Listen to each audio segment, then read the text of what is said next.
Hello friends, in this video let's talk about what is a row number function in SSRS report.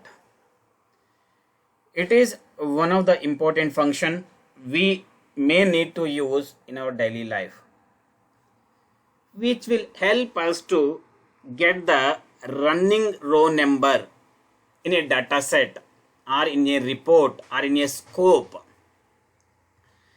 Let us see, if you have a tabular report which you want to display a serial number for that particular report, which you may not be having by default in a SQL table or SQL result set. So that time you can make use of this row number function in the SSRS report design. And also you want to identify alternate row.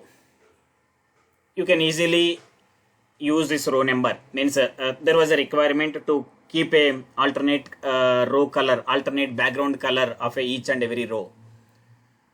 So to distinguish the rows or to improve the readability of the report or to improve the user experience in the report, so you can use this row number.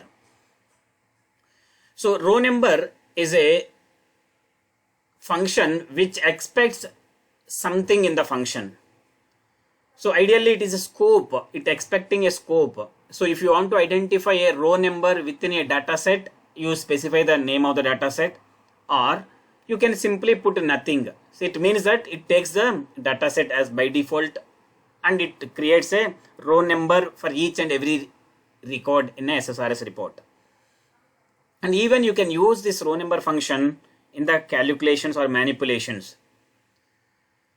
Here I am going to show you practically how to write SSRS expressions by using the row number function. So let's quickly go to the SQL Server table where I am going to use one data set to develop the SSRS report. So let me go to AdventureWorks 2019 database. So let me go to the table is some employee table. I will take it, which is having around 200 plus records. So I can use this table for my example. Let me quickly show you that. So this is the table. So here I luckily I have business entity ID. Let me remove that so that I can show you how I am going to generate a serial number for my data. Okay. So even let me remove organizational node or organizational level. Okay. So this is the data I am planning to use.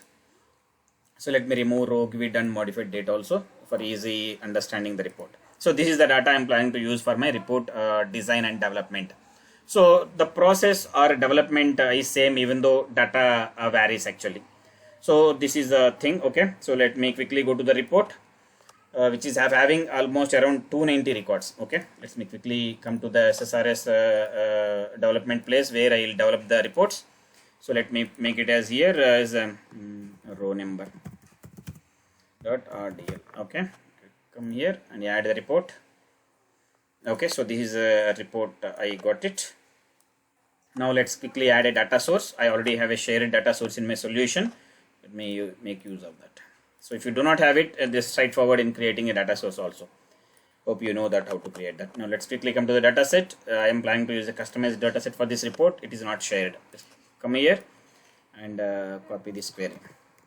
So if you have a procedure, you need to select the stored procedure and you need to select that. So hopefully you know that how to select that and all. Click OK. Now data set is also ready. So here if you see I'm not giving a meaningful or user friendly names here for data set or data source, but better to give a meaningful names. It's talking about employee means DST employee, data source means DS AdventureWorks or something like that. Okay, so once you are ready with the data set and source, then let's go to the toolbox and drag and drop a table. Okay, so this is my table. So let's select one by one. Let's select here login ID. Let's select here job title. Let's add a couple of more columns at right and birth date, and let's add some more column as hire date and gender and all. Let's quickly go to the preview. There you can see the output of a report. So which is having 290 records which is scattered across 7 or 6 pages. Click on here. Okay, so now let me increase the readability of the report. So let me increase a little width of the report. this width of this column so that I can increase the readability bit nicely. Okay, so let's quickly come here. See, unknowingly I am not getting the header for this, even though I have a header here. So that is some Visual Studio or SSRS issue, but nothing to worry. Okay, so this is not an error, it's kind of SSRS related one. Okay, so if I add one more column I add here, let me see the preview. Yeah, now I am getting it. This is kind of a wide thing. Okay, so no need to worry much on it. So this is the data. Let me increase some more for birth date so that the data will come in one line. Okay, come here, preview.